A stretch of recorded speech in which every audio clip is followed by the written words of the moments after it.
Hi everyone! Andito na naman tayo sa aking cooking vlogs guys. At samahan nyo na naman ako sa aking kusina. At ang aking isi-share na recipe naman ngayon ay fish recipe guys. Yung prinito natin na nilagyan natin ng soya sauce with scallion vegetables. Kaya samahan niyo ako guys at ipapakita ko na naman sa inyo. Napakadaling lutuin, napakadaling gawin sa fish, kahit anong fish guys. Kaya samahan niyo ako sa aking kusina. Tara! Let's go!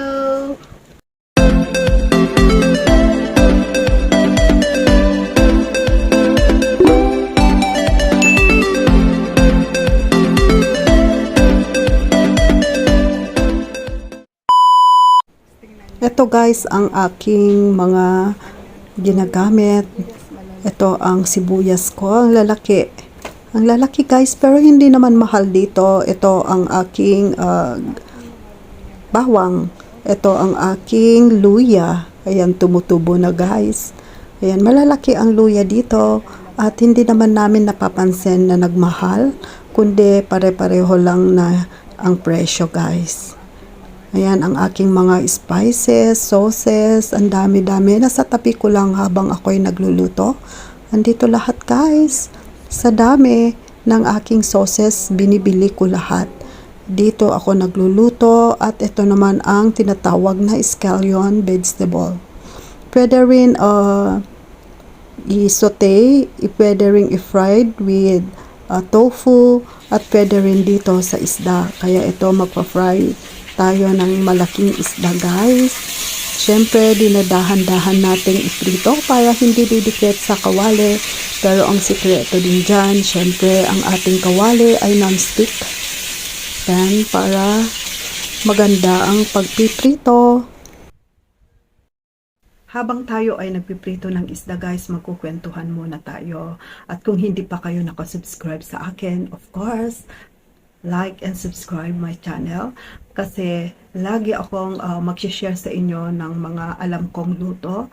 Hindi naman ako chef guys, pero syempre passion ko na rin ang aking pagluluto, lalong-lalo na nung pumunta ako dito sa Singapore guys. Hindi ako marunong pero natututo ako dahil sinesearch ko din sa YouTube, and hindi ko akalain na isa na rin tayong YouTuber guys. Kaya, syempre, pinapakita ko din kung ano yung mga nasa kusina, kung ano yung mga stock namin na vegetable for 1 week. Kasi ako ang namamahala sa aming kitchen, guys, sa aming budget. Ako ang nag-groceries. At I'm so thankful kasi tiwala din ang aking mga amo sa aming mga budget, guys. Kaya, masaya ako na binabahagi din sa inyo lahat ito at sama-sama tayo dito sa ating community. Thank you guys at ituloy na natin ang ating pagluluto. Napakwento na naman tayo. Okay guys?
dito sa aking mga amo kasi guys ay hindi lang iisang ulam ang gusto nila pagka kumakain kami. Dapat may fish, dapat may pork soup, yung pork ribs natin na sasabawan para may sabaw tayo.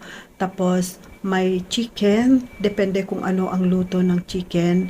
Tapos hindi nawawala sa kanila ang gulay, vegetables guys. Gusto nila kompleto sila ng vitamins, protein at lahat-lahat guys. Kaya healthy at mahaba ang buhay ng mga Chekwa. Yun ang sikreto nila kasi healthy lifestyle at healthy eating sila guys. Oo. Siyempre, lagyan ko ng konting sugar para manamis-namis. Ayan guys, ready na ipopor natin dito sa ating isda. Naaamoy ko na ang sarap ng ating sauce. Ayan guys, malapit na tayong matapos dito sa fish recipe natin sa isda. Ayan. Lagi kasi akong nagpiprito or lagi akong nagluluto ng isda guys. Hindi kami nawawalan ng isda, meat, at vegetable. Ayan, ipopor na natin sa top ng isda na naprito natin.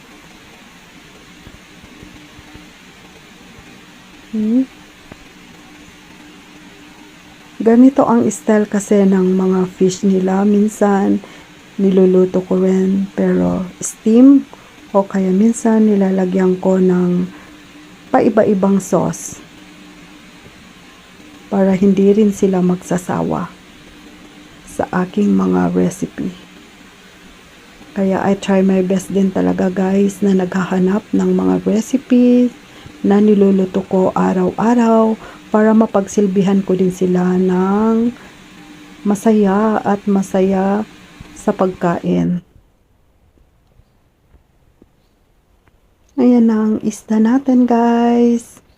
Diyan na naman nagtatapos guys ang ating recipe for today. At sana nagustuhan nyo guys kahit na hindi masyadong maganda ang pagkuha ng video, pero kahit papano may nakuha kayong tips kung paano ang pagluluto din. At hindi man ako chef, pero masaya ako na binabahagi din sa inyo ang aking mga luto at ways ng aking pagluluto guys. Kaya sana huwag kayong magsasawa na suportahan ako at laging kasama ko kayo sa journey ng aking YT. God bless everyone. Bye!